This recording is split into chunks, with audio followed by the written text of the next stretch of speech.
Hey everyone. This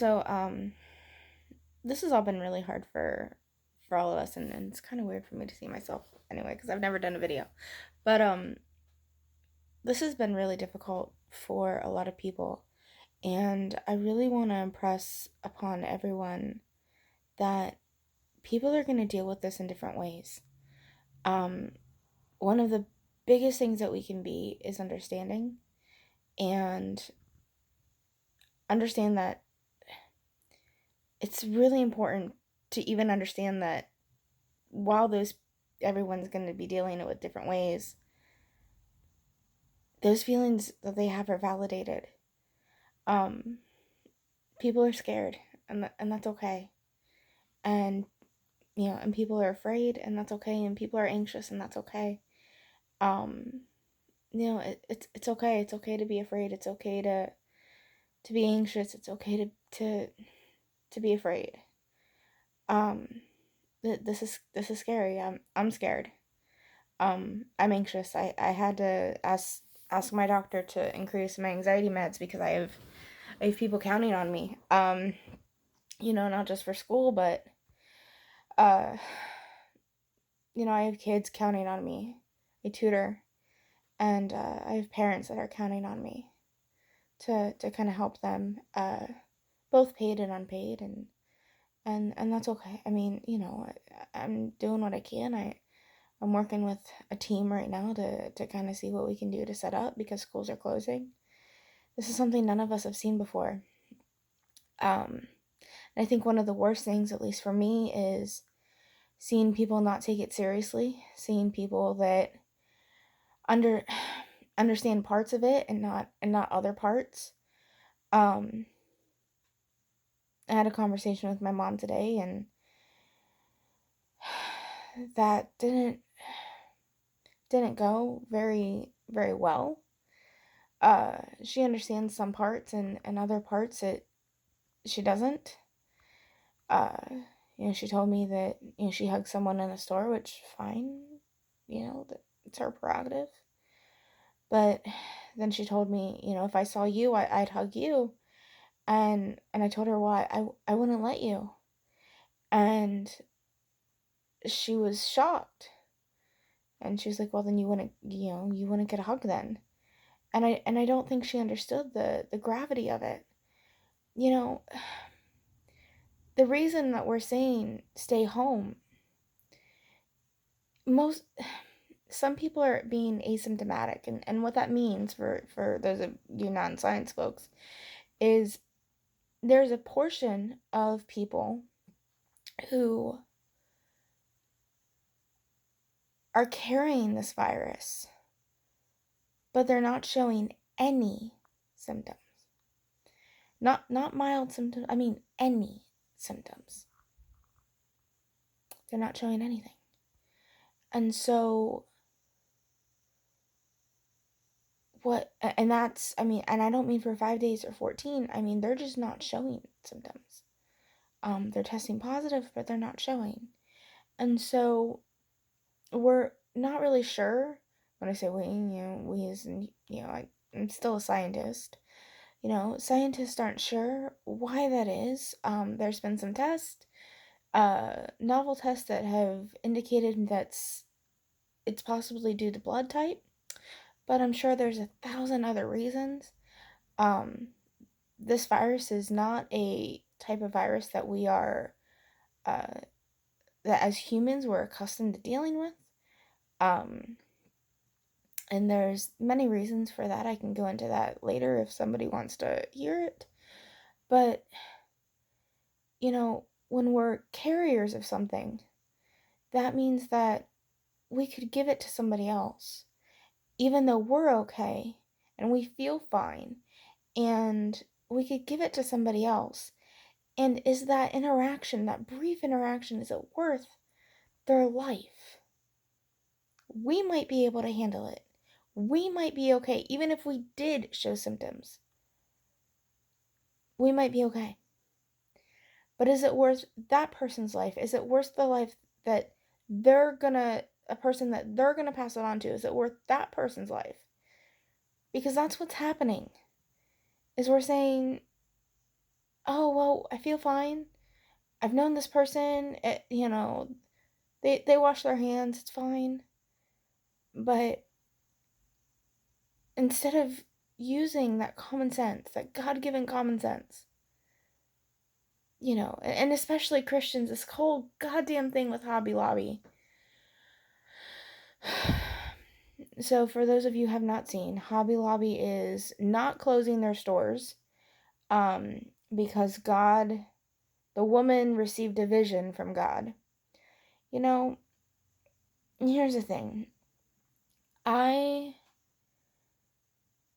My beliefs are my beliefs, and I believe in God, and I'm a spiritual person, and I believe there's a higher power.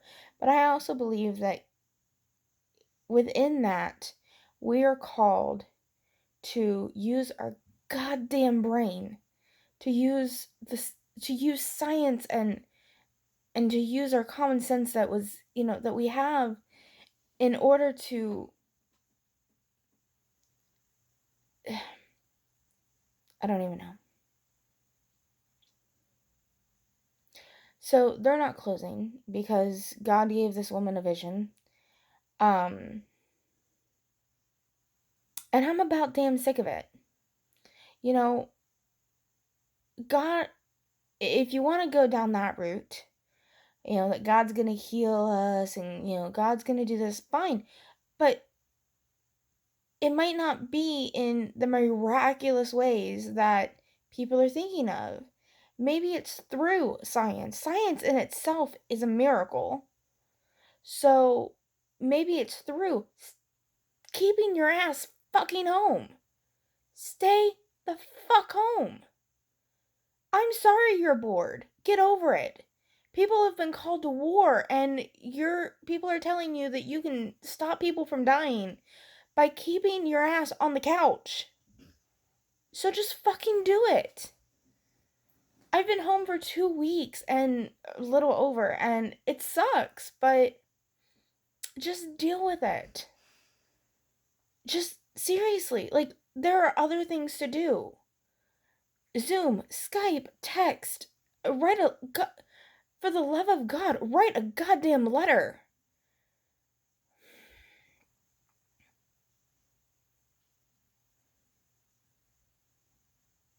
Find something. There are other things that we can enjoy.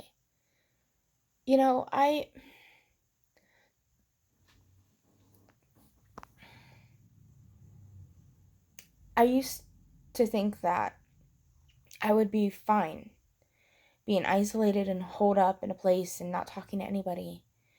And there are often times that I have still voluntarily isolated myself. But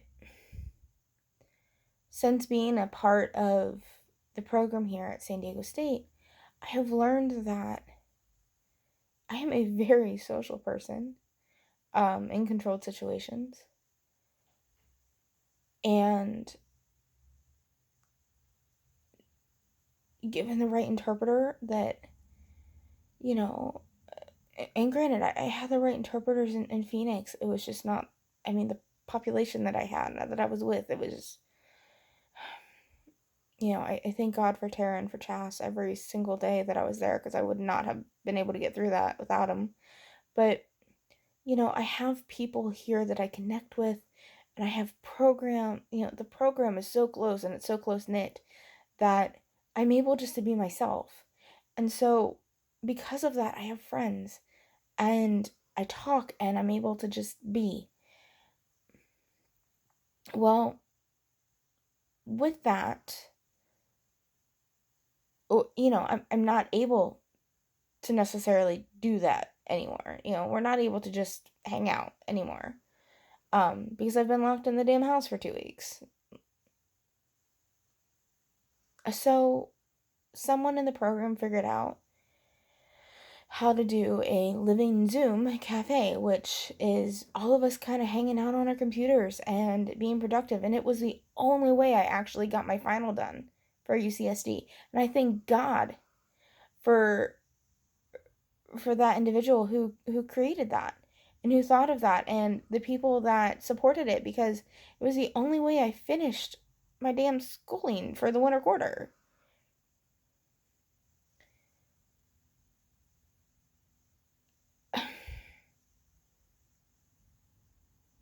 Look, I know this is tough.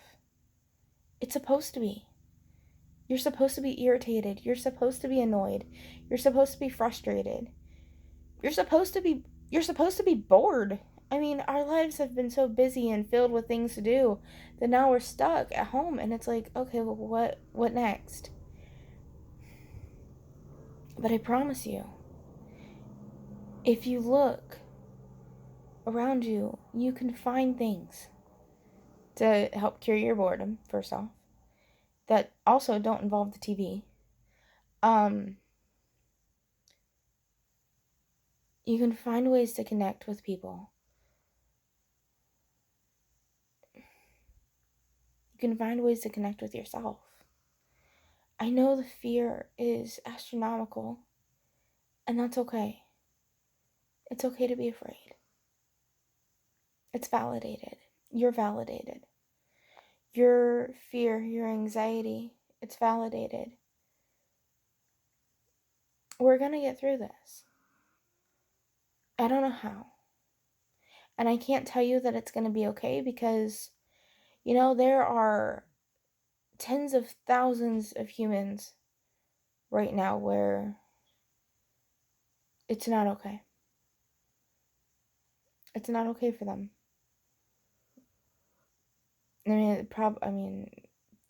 That number's probably so small. It's probably millions of humans right now. People are dying and people are sick.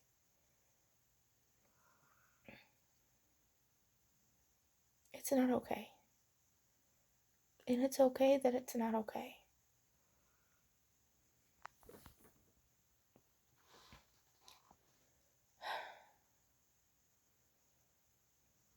It's okay to watch the news.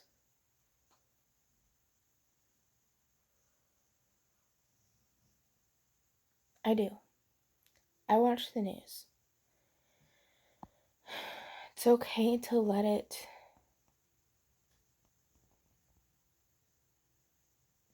take a while to process.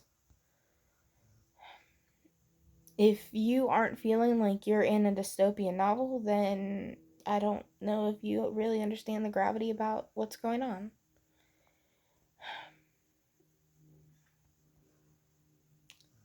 But we're going to get through this.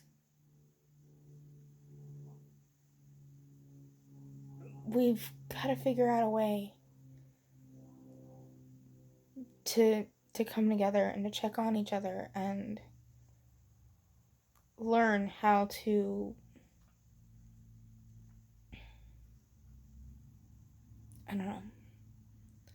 find the will within ourselves to do what's right, not what's easy. It's easy to go outside for a lot of people. It's easy to do this, to ignore it. We're in a different time right now.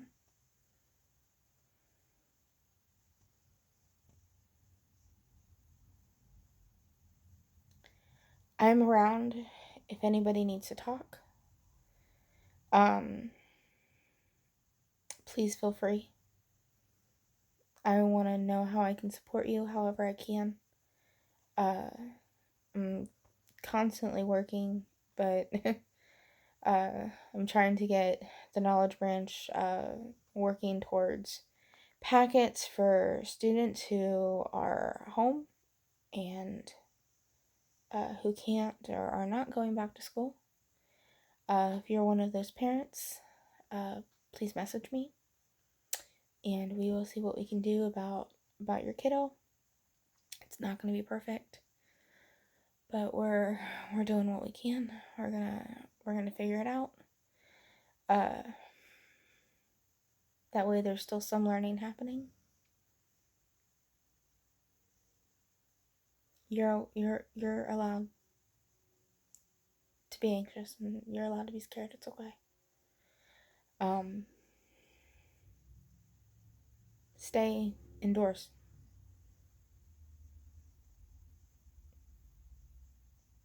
Stay home. I understand if you've got to make that grocery trip. I understand. Um, but, one of the arguments that was presented to me was, well, we have a double standard. We have nurses uh, and people working, and yeah, you're right, we do. Yep. And part of our job right now is to ensure that they have their best shot. So my wife works for Amazon.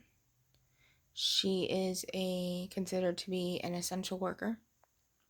She's a fleet manager. She's the one making sure that all of you guys get your stuff, or that the trucks and stuff the vans and stuff are available for you guys to get your stuff. And I worry about her. We worry about what's coming into the house, and especially because I'm immunocompromised.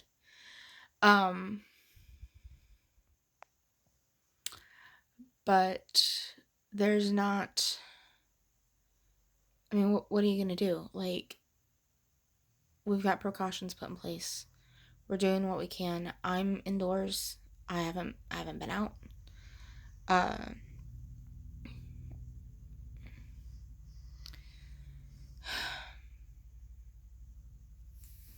We've got to give those people who are working. We've got to give them their best shot. We've got to make it so they don't take things home to their kids. It's important. So there are, I don't know about where you guys live, but in San Diego, from what I've heard from what my wife has told me, we have tape and stuff at the grocery store, lines and cones and stuff, set 6 feet apart. Abide by them. Abide by your social distancing when you're outside. It's important. We don't, scientists don't tell you this stuff for no reason, just because they want to scare you. And people who are telling you, the media is, come on. Look, the media's job is to report what's going on and to inform you. Now, I will tell you to get off Fox News. Ban Fox News from your house. But your local station, they're trying. They're trying to inform you of what's happening. They're trying to keep you updated. I wouldn't be on it all the time, but they are trying to just update you about what the hell's going on. And I'm thankful for them and the hard work that they do, because it involves them too. They're out there. They're trying to get you information. I'm not saying they never make mistakes. I'm not saying that there's not a few bad apples in the bunch, but I'm saying the majority of journalists, the majority of, and I'm not talking TMZ, I'm not talking journalists.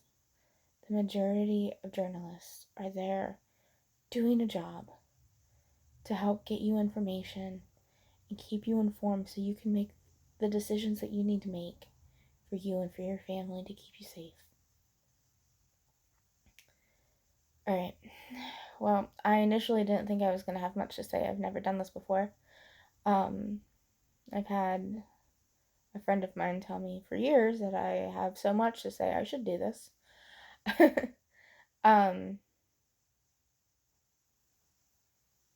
We're going to get through this. It's going to be okay.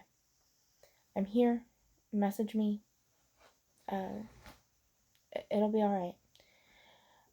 Comment. I want to know your thoughts. I want to know how you're feeling. I will not tolerate any hate speech. I'll put that disclosure there. You will be deleted, and I don't mean that you can't rebut, but I mean hate speech.